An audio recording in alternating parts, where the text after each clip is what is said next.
ਭਾਰਤ ਜੋੜੋ ਯਾਤਰਾ ਜਿਹੜਾ ਕਿ ਲਗਾਤਾਰ ਪੰਜਾਬ ਦੇ ਵਿੱਚ ਦੂਜਾ ਦਿਨ ਚੱਲ ਰਿਹਾ ਤੇ ਕੁਝ ਵਰਕਰ ਇਹੋ ਜਿਹੇ ਵੀ ਨੇ ਜਿਹੜੇ ਕਿ ਕੰਨਿਆ ਕੁਮਾਰੀ ਤੋਂ ਲੈ ਕੇ ਸ਼੍ਰੀਨਗਰ ਤੱਕ ਦਾ ਜਿਹੜਾ ਕਿ ਸਫ਼ਰ ਤੈਅ ਕਰਨ ਲਈ ਤਿਆਰ ਨੇ। ਸਾਡੇ ਨਾਲ ਇੱਕ ਅਜਿਹੇ ਵਿਅਕਤੀ ਜਿਹੜੇ ਕਿ ਮੌਜੂਦ ਨੇ, ਗੱਲਬਾਤ ਕਰਦੇ ਆ। ਕੰਨਿਆ ਕੁਮਾਰੀ ਤੋਂ ਰਾਹੁਲ गांधी ਹੋਰਾਂ ਦੇ ਜਿਹੜੇ ਕਿ ਸਾਥ ਚੱਲ ਰਹੇ ਨੇ, ਤਾਂ ਕੀ ਨਾਮ ਹੈ मैडम?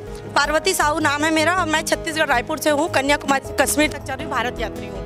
ਤੁਸੀਂ ਕੰਨਿਆ ਕੁਮਾਰੀ ਤੋਂ स्टार्ट किया, कुछ देखा क्या ऐसा भारत जोड़ो यात्रा में जब उतार चढ़ाव आए हों? जी बिल्कुल, हम कन्याकुमारी से चल रहे हैं और अलग अलग स्टेट से गुजर रहे हैं।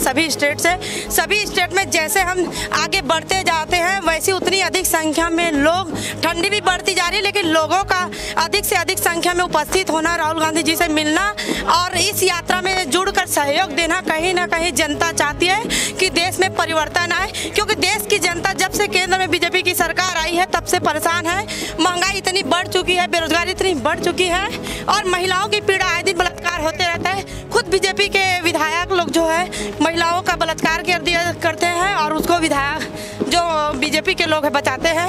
उसी प्रकार देख लीजिए, आए दिन हमेशा हिंदू मुस्लिम मंदिर मस्जिद जैसे तमाम देश में विवाद पैदा होती रहती है, जबकि हमारा देश खंडित नहीं, हम लोग देश को अखंड भारत बनाने के लिए, सभी विवाद को दूर करने के लिए और हिंदू मुस्लिम मंदिर जैसे जो विवाद है उनको दूर करने के लिए, एकता के सूत्र में बांधने के लिए, भाईचारा की भावना लाने के लिए हम ये इस यात्रा में जो हमारे नेता राहुल गांधी जी जो भारत जोड़ो यात्रा प्रारंभ किए हैं वो बहुत ही सराहनीय है। देश हित, जनहित, लोकहित, संविधान हित के लिए है और हमें भी इस यात्रा में जुड़ने का मौका मिला, उसके लिए हम राहुल गांधी जी को बहुत बहुत धन्यवाद। आपको ये नहीं लग रहा कि इस भारत जोड़ो यात्रा से कोई फायदा होगा? क्या सच में भारत जुड़ेगा, इससे लोग जुड़ेंगे?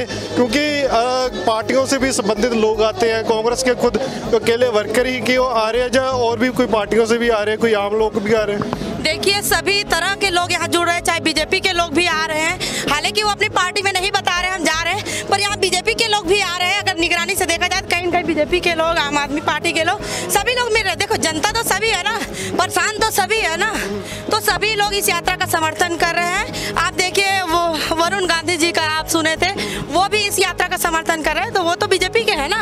तो कहीं ना कहीं सभी लोग परेशान है, क्योंकि पार्टी किसी का भी हो, देश में जो महंगाई है वो तो दिख ही रहा है ना, महिलाओं का जो बलात्कार हो रहा है वो तो दिख ही रहा है, जो मंदिर मस्जिद जैसे विवाद हो रही है वो तो दिख ही रहा है। इसमें कोई छिपाने वाली बात नहीं है। जनता सड़क पर उतर चुके हैं, महिलाएं सड़क पर उतर चुके हैं, कड़ाके की ठंडी, छोटे बच्चे, बड़े बुजुर्ग। अब आपने सोच लिया कि श्रीनगर तक का जो कि सफर है वो तय करके ही हटेंगे? जी बिल्कुल, हमने कन्याकुमारी से ठानी थी, हमारा वीडियो भी वायरल हुआ था। हमें किसी सुविधा का परवाह न करते हुए हमने कन्याकुमारी में बोली थी हमें कन्याकुमारी से कश्मीर तक चलनी है, और आज आप देख रहे हैं कन्याकुमारी से चलकर आज मैं पंजाब पहुंच चुकी हूं और हम अभी कश्मीर आने वाले हैं। कोई ज़्यादा दूर नहीं है, हम बिल्कुल कश्मीर तक पहुंचेंगे। और हमारे नेता श्री राहुल गांधी जी ने कहा है, डरना नहीं है, रुकना नहीं, झुकना नहीं है। अब मुझे इस यात्रा में सड़क पर चलने से कोई ऐसी शक्ति नहीं रोक सकती है। उसी आशा विश्वास के साथ, उसी चीज़ को लेकर मैंने कन्याकुमारी कश्मीर तक चली हूँ कि मुझे इस सड़क पर चलने पर, इस यात्रा में चलने पर कोई ऐसी शक्ति नहीं जो रोक सकी। मैंने भारत यात्री अब बनी हूँ, पहले मैं भारत यात्री नहीं थी। किसी प्रकार का बिना परवाह किए बिना मैं सड़क पर लगातार चलती रही और आज मैं भारत यात्री भी बन गई हूँ, लेकिन मैं कश्मीर तक ही जाके